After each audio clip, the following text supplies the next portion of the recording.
Durante a audiência pública sobre os impactos econômicos das decisões do ministro Alexandre de Moraes, que bloqueou a rede social X, antigo Twitter, e bloqueou bens de outras empresas ao seu bel prazer, o senador Marcos Rogério apontou: o que aconteceu ali foi algo que atropela a legislação pátria, que atropela o devido processo legal. O senador explicou que, para além dos impactos econômicos diretos da decisão de Moraes, há ainda os impactos econômicos indiretos e, sobretudo, o imenso impacto sobre a credibilidade do país, tendo em vista o grau de insegurança jurídica que se alcançou. Marcos Rogério disse: eu diria que o impacto indireto é algumas dezenas, centenas, milhares de vezes maior do que o que é apresentado pelo professor aqui. Por quê? Quando você tem um efeito de portabilidade da decisão, o que eu quero dizer com portabilidade da decisão? A decisão é contra o X e contra o seu representante maior. Mas quando ele busca para satisfazer a pretensão de atingir o X, uma empresa em que o presidente do X é sócio, faz parte de uma holding, aí ele escalou o tamanho do impacto. E aí o impacto é para a credibilidade do Brasil. Aí o impacto é com relação ao risco Brasil. O investidor que está lá fora, quando olha para o Brasil, vai precificar o custo do investimento dele com o risco que ele tem em investir num país que não tem segurança jurídica, que não tem previsibilidade. Marcos Rogério explicou o absurdo da decisão sobre a Starlink, mostrando os impactos que decisões semelhantes teriam se fossem aceitas em outros ramos do judiciário. Ele disse: se a justiça trabalhista adota a métrica utilizada no caso X, acabou a segurança jurídica no Brasil. Acabou. Há uma empresa, uma personalidade jurídica, uma pessoa jurídica, mas que daqui a pouco o cidadão é membro de uma outra empresa, é sócio ou faz parte de uma holding alguma coisa, você tem a portabilidade jurídica como alternativa. Então, os efeitos dessa decisão são desastrosos. O senador sugeriu medidas efetivas e concretas para resguardar o interesse nacional. Ele disse: e o interesse nacional aqui, para além da questão da censura, que já é por si só muito grave e uma ofensa direta à Constituição Federal, o interesse econômico do Brasil, que não para apenas no impacto direto com relação ao X, o impacto indireto com relação à segurança para o investidor. A ausência dessa segurança, para mim, me parece um ponto que deve ter de todos nós uma atenção redobrada. A liberdade e a propriedade privada há muito tempo já não são mais direitos fundamentais garantidos no Brasil, em consequência do ativismo judicial de alguns membros do judiciário. A renda da Folha Política e de outros sites e canais conservadores está sendo confiscada a mando do ministro Luiz Felipe Salomão, ex-corregedor do Tribunal Superior Eleitoral, com apoio e respaldo dos ministros do STF Luiz Roberto Barroso, Alexandre de Moraes e Edson Fachin. O confisco da renda atinge todos os vídeos produzidos pelo jornal, independente de tema, data ou qualquer outro fator. Toda a renda de mais de 20 meses do nosso trabalho vem sendo retida sem qualquer previsão legal. Se você apoia o trabalho da Folha Política e pode nos ajudar a manter o jornal, doe qualquer valor à empresa Raposo Fernandes, utilizando o QR Code que está visível na tela ou o código ajude@folhapolitica.org. Caso prefira, há a opção de transferência bancária para a conta da empresa Raposo Fernandes, disponível na descrição deste vídeo e no comentário fixado no topo. Com a sua ajuda, a Folha Política poderá se manter firme e continuar o seu trabalho. Pix ajude@folhapolitica.org. Assista. Presidente Sérgio Moro, apenas fazer um registro aqui, elogiando a iniciativa desse debate, dessa audiência pública, e eu estou no meio de uma tarefa que eu preciso concluir, não vou poder ficar até o final, mas eu queria deixar registrado aqui votos de louvor pela iniciativa, pela fala inicial do professor Paulo Rabelo de Castro, né, um economista que trouxe aqui uma apresentação que me lembrou a uma tese de mestrado, né, pela linguagem, pela formatação, mas ao mesmo tempo por uma clareza que faz com que todos nós compreendamos, né, a dimensão dos impactos econômicos, sociais, políticos, jurídicos dessa decisão que impactou não apenas o X no Brasil, impactou a sociedade brasileira, impactou a economia do país, de modo que nós temos que fazer esse enfrentamento, fazer esse debate, né? Para além das questões que motivaram a decisão do magistrado, e aí a gente, quando vai falar da decisão do ministro Alexandre de Moraes, a gente não pode levar em consideração apenas o recorte pontual da desobediência, é preciso olhar para o filme inteiro para compreender algumas questões, é preciso também olhar para o devido processo administrativo, porque de fato a legislação, o Código Civil, ele estabelece como regra a necessidade de empresas, né, internacionais que têm os sócios majoritários internacionais terem representação no Brasil. Agora, nós temos no Brasil muitas outras empresas que atuam no Brasil e que não têm representação no Brasil. E a esfera própria para se determinar a regularização disso, obviamente que não é o judiciário de maneira incidental. O que aconteceu ali foi algo que atropela a legislação pátria, que atropela o devido processo legal e, mais do que isso, assim, ele focou na questão econômica. Eu falo aqui que os impactos que o professor trouxe aqui em relação aos usuários diretos, né, ou os stakeholders, os grupos de interesse, eu diria que o impacto indireto é algumas dezenas, centenas, milhares de vezes maior do que o que é apresentado pelo professor aqui. Por quê? Quando você tem um efeito de portabilidade da decisão, o que é que eu quero dizer portabilidade da decisão? A decisão é contra o X e contra o seu representante maior. Mas quando ele busca para satisfazer a pretensão de atingir o X, uma empresa em que o presidente do X é sócio, faz parte de uma holding, aí ele escalou o tamanho do impacto. E aí o impacto é para a credibilidade do Brasil. Aí o impacto é com relação ao risco Brasil. O investidor que está lá fora, quando olha para o Brasil, ele vai precificar o custo do investimento dele com o risco que ele tem em investir num país que não tem segurança jurídica, que não tem previsibilidade. Então, a contribuição que o professor traz aqui, trazendo um impacto direto, ela é muito importante e nos faz refletir de forma mais profunda com relação ao que nós temos como obrigação enquanto Senado da República. Mas o impacto indireto que nós teremos aqui com relação aos futuros investidores ou mesmo aqueles que já investem no Brasil e que, de repente, nesse momento, está a precificar o custo do risco de permanecer com seus ativos no Brasil. Ou não é isso? Porque é uma decisão que daqui a pouco, se a Justiça Trabalhista adota a métrica utilizada no caso X, acabou a segurança jurídica no Brasil. Acabou.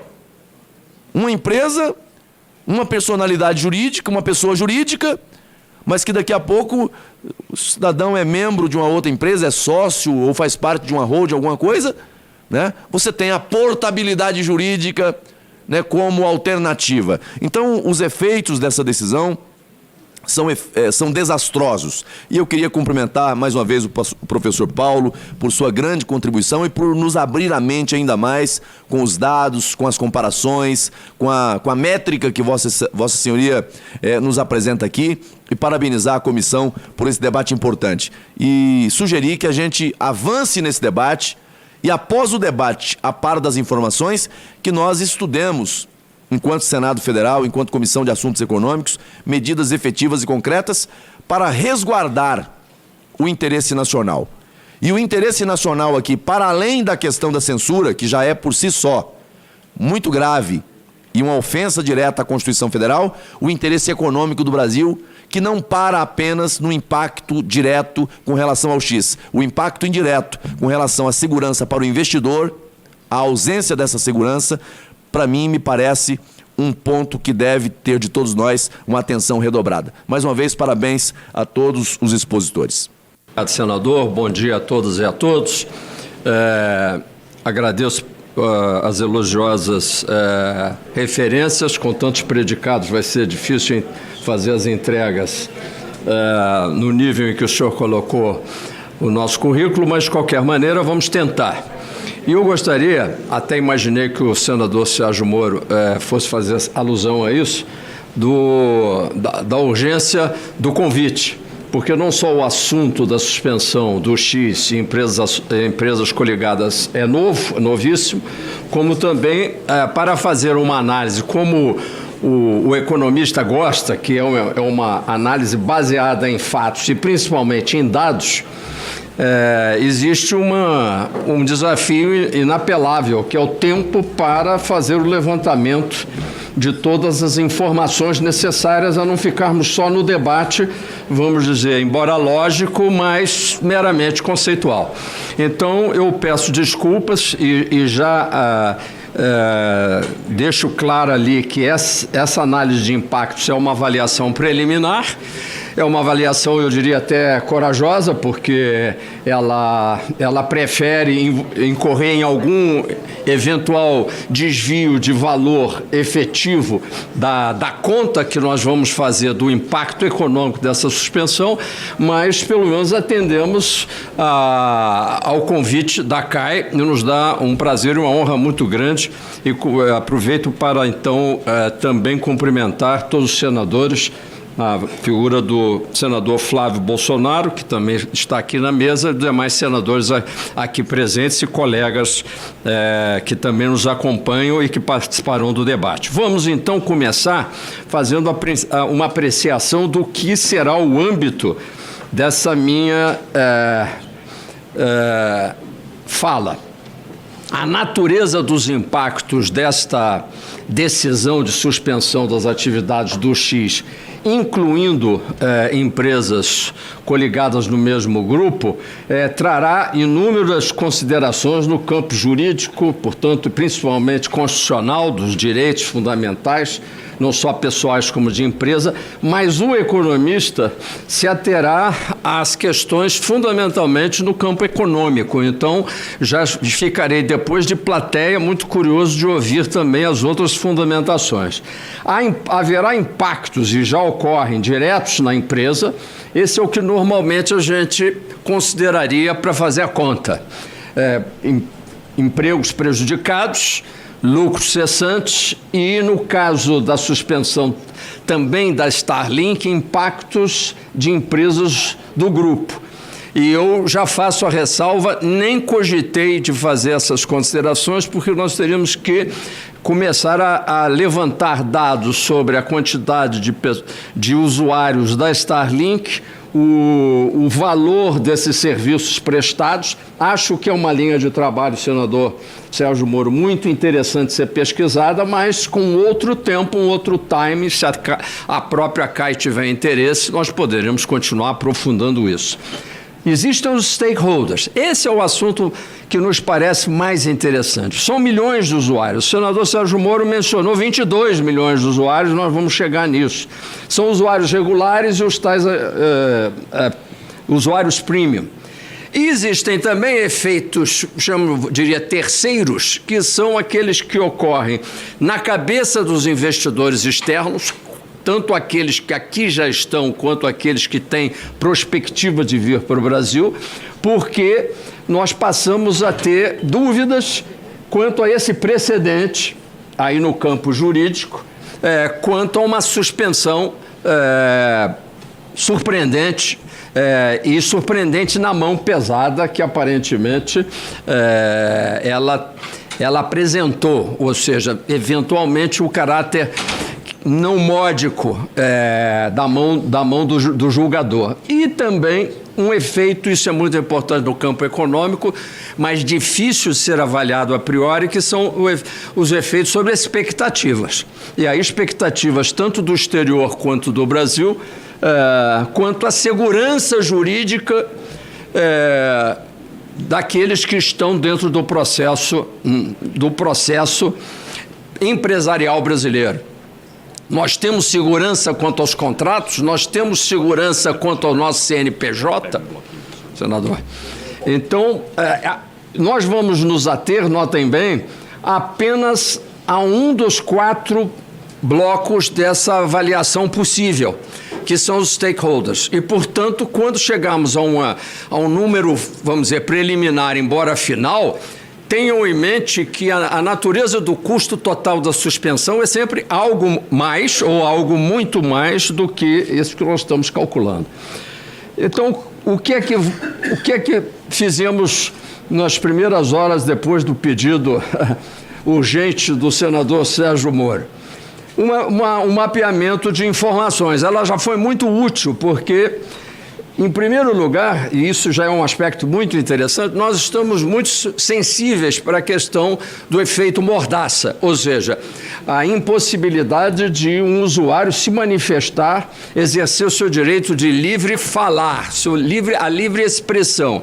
Mas o economista está mais interessado no direito do livre ouvir, que talvez não esteja nem em consideração constitucional. O direito à audiência, inclusive, lida, ou seja, a suspensão ocorre em momento em que profissionais das mais diversas especialidades perdem o contato com a comunidade científica internacional. E para não ir mais longe, eu liguei para o meu diretor e economista-chefe e ele me disse: eu estou meio perdido, porque todas as minhas fontes internacionais quanto a mercados em Nova York, Londres, Ásia, etc. e tal, estão, a partir de hoje, cortadas. Óbvio que eu vou repor isso, mas não necessariamente com os mesmos opinadores de mercados que eu costumava consultar. Eles continuarão escrevendo no X. Eles nem sabem que eu não estou mais sendo elegível a esse acesso, mas eu estou com tapa-olhos, não é? E uma outra informação muito interessante abaixo é que os usuários do Twitter, segundo um avaliador dessas mídias sociais, passam 32 minutos por dia na plataforma, em média, o que é uma avaliação interessante, eu diria até módica, tem gente aí gastando muito mais tempo que isso, mas numa grande média, nós temos aí uma quantidade de usuários totais, o senador Moro já até mencionou 22, vamos usar um número bem menor, mas eu queria que vocês guardassem basicamente esses 2 conceitos.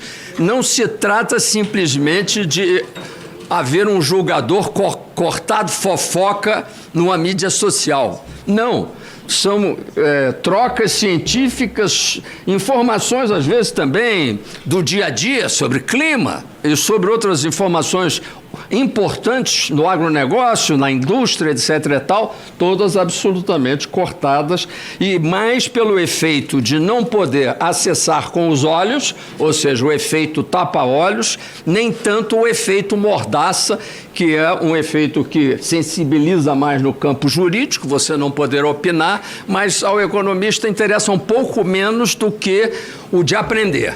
Quanto é o valor desta informação?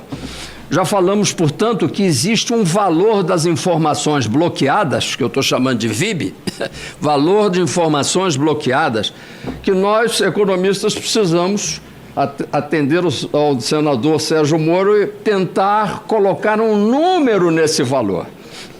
E, portanto, vou me interessar mais pelo conteúdo das informações acessadas, aquilo que o usuário usa. E, portanto, a pergunta é: quanto vale isso? Vale pouco? Vale muito? Em cima de quantos usuários? Como é que eu calculo isso? Senador, aparentemente intratável. Não fosse o desenvolvimento, décadas atrás, por um grande professor, Prêmio Nobel de Economia de 1992, professor Gary Becker, que eu tive a honra e o privilégio com ele estudar. O aluno está até uma foto ali acho que era no antigo Antiquários do Leblon. Já não existe, saudoso antiquário, senador Hamilton Mourão. Ali o mestre e o aluno em 93, ali era um típico quadro negro do professor Gary Becker na nossa Universidade de Chicago, ao final de uma aula de 1h e pouco. Não é? E matematiqueiras à parte, apenas para lhes dizer que a chutometria desse humilde economista que se apresenta aqui é menos apenas uma chutometria, mas por trás tem um método. E esse... Por essa foto que eu fiz direito, eu fiz engenharia. Exatamente. E esse cálculo prático do valor de informações bloqueadas do VIB, ele é baseado no método de cálculo do valor do tempo, ou até está faltando ali uma palavrinha-chave, o valor da alocação do tempo. Esse é o pulo do gato, para a gente atender o senador Sérgio Moro com a presteza necessária.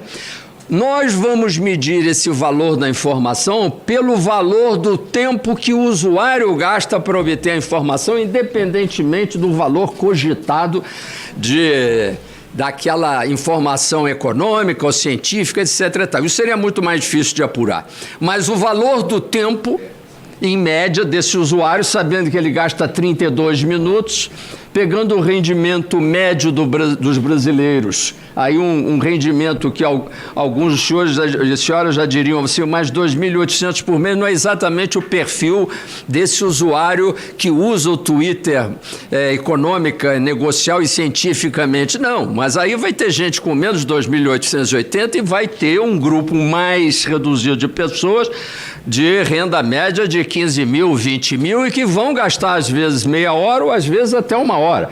Portanto, na grande média, que é para atender a uma urgência de uma avaliação preliminar, são R$ 2.800 por mês, que é o rendimento atual do IBGE, vezes, aí façamos uma média de 30 minutos, que vai me dar um maço, não de cigarro, mas vai me dar é curioso, um maço de informação diária. É como se os usuários, senador Flávio Bolsonaro, fumassem um maço de informações, também é fumaça, porque é invisível, não é? Mas ela é muito mais saudável do que o cigarro, e é um número que faz sentido. Qualquer um gastaria, eventualmente, R$ 8 por dia, na média, e aí a pergunta final é saber por quantos milhões de usuários eu calculo isso. Seriam os 22... Aí a minha turma lá na RC Consultores argumentou, tá aí muito robô pode ser 10%, 20%, não havia tempo da gente fazer essa avaliação. Então vamos fazer uma avaliação daquela muito grosseira. As informações sobre os usuários regulares, senador, não são de 22, que é o número, vamos dizer assim, teórico, mas cerca de 14 milhões de usuários no momento atual do X, não é? E aí, sobre esses 14 milhões, nós fizemos uma para grossa de 50%, 7%. Mas depois ficamos com medo de ser talvez ainda um número que não respeitasse a modicidade, então nós não queremos errar para mais, temos que errar para menos nessa conta, mais 50% de redução, vamos chegar a um número de 25% apenas daquele total de 14 milhões de usuários, que já é mais modesto que os 22, e chegamos a 3 milhões e 500. Tem muito ator aí da Globo, tem mais de 3 milhões e 500 seguidores, então 3 milhões e 500 mil pessoas usando o X é um número perfeitamente módico. O que não é módico é a multiplicação. Hoje de manhã eu acordei cedo, o senhor me traumatizou, porque eu fiquei revisando esse número, não acreditando nele. Aliás, essa é uma medida que o bom economista procura fazer, que é desacreditar os seus próprios resultados, somente quando tem que ser entregues com urgência, mas infelizmente, eu diria infelizmente para o país, são esses 10 bilhões e 80 milhões, resumidamente 10 bilhões de reais de valor de informações bloqueadas. Errando para baixo e ainda não está completa a conta. Pior é isso. Não, por ano. É por ano. Por mês aí já seria um escândalo absoluto. Mas esses 10 bilhões por ano já são um escândalo, sim, se a gente se perguntar se isso aí é compatível com o tipo de, vamos dizer, de feito judicial que está em mãos do julgador. Quer dizer, o julgador, obviamente, tem que enquadrar uma determinada empresa que deixou de ter representante legal, que eventualmente está em curso em algum tipo de insubordinação. Suspeitemos disso. Mas será que isso corresponde à necessidade de impor um prejuízo? Aí não é a empresa. Como vem, eu não estou falando da empresa, muito menos das empresas associadas, estou falando da sociedade brasileira que vai pagar 10 bilhões de reais. Para completar, tem um detalhezinho. Se não suspensa a decisão de suspender, obviamente nós passaríamos 1 ano, 2, 3, eu calculei 5 anos, até que os usuários brasileiros meio que se readaptem e se esqueçam o X, utilizem outras fontes de informação. A valor descontado, para não me alongar, eu acho que a maioria dos senhores e senhoras tem essa informação de que o economista, quando calcula ocorrências no tempo, ele desconta o que está no futuro, os 5 bilhões do ano que vem, mais uns 2,5 bilhões de prejuízo no terceiro ano, etc. Quem não gostar dessa conta também não precisa chegar aos 17,9 bilhões de prejuízo total, olhando 5 anos à frente. Pode ficar com os 10 bi, olhando apenas 1 ano à frente. Eu gostaria que esse esforço de compreensão do fenômeno dessa suspensão orientasse, através das recomendações desta comissão, que os julgadores, ao menos na leitura jornalística do que nós estamos debatendo aqui, se sensibilizassem e fizessem a pergunta com a qual encerro essas considerações. Isso é módico? Isso é razoável? Isso é modulado? Não estou entrando no mérito como vem da discussão jurídica e conceitual. E aí muita gente pergunta, porque nós no Brasil estamos acostumados a verdadeiros absurdos.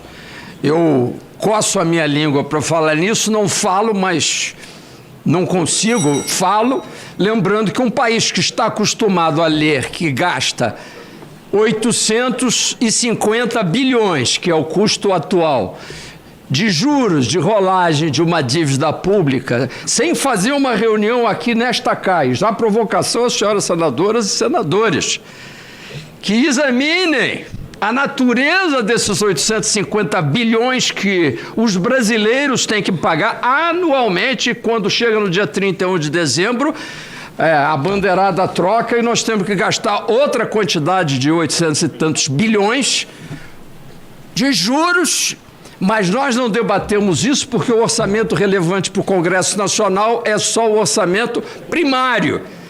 E nós passamos por cima de toda a mecânica de rolagem da dívida pública brasileira, que é constitucionalmente uma afetação do Senado Federal. Desculpe, fiz a minha propaganda patriótica do que precisamos debater muito mais, independentemente de Banco Central. Nós não podemos supor que o presidente e os diretores do Banco Central estão velando pelo país. Quando eu, como bom mineiro, tenho que enfrentar uma conta de R$850, eu já começo a me perguntar se está correto. Quanto mais de 850 bilhões de reais. E também de 18 bilhões de reais por uma mera suspensão, quando o total dos custos apurados pela Confederação Nacional de Municípios, daquela gravíssima situação climática da enchente enfrentada pelo Rio Grande do Sul, segundo a CNM, estaria custado ali, que não deixa ali, cerca de 11 bilhões, e que é um grande número, senador Hamilton Mourão, e que causou muito sofrimento e algumas mortes, infelizmente, no nosso querido estado do Rio Grande do Sul.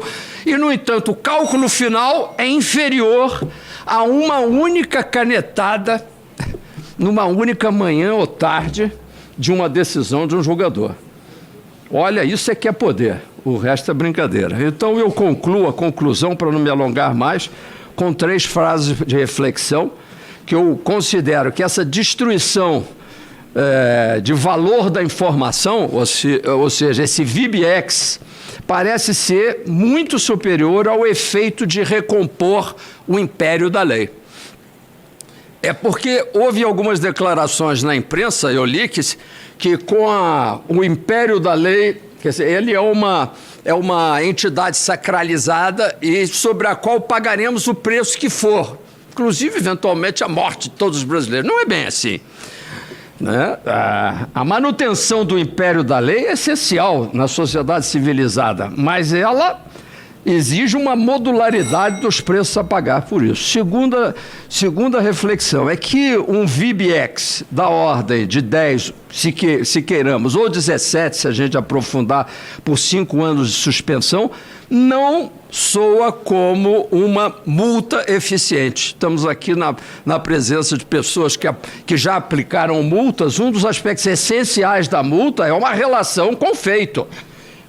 E não me parece que esse número, senador Sérgio Moro, tenha nada que ver com uma eficiência de uma penalidade, muito menos sobre a parte da sociedade que nada tem a ver.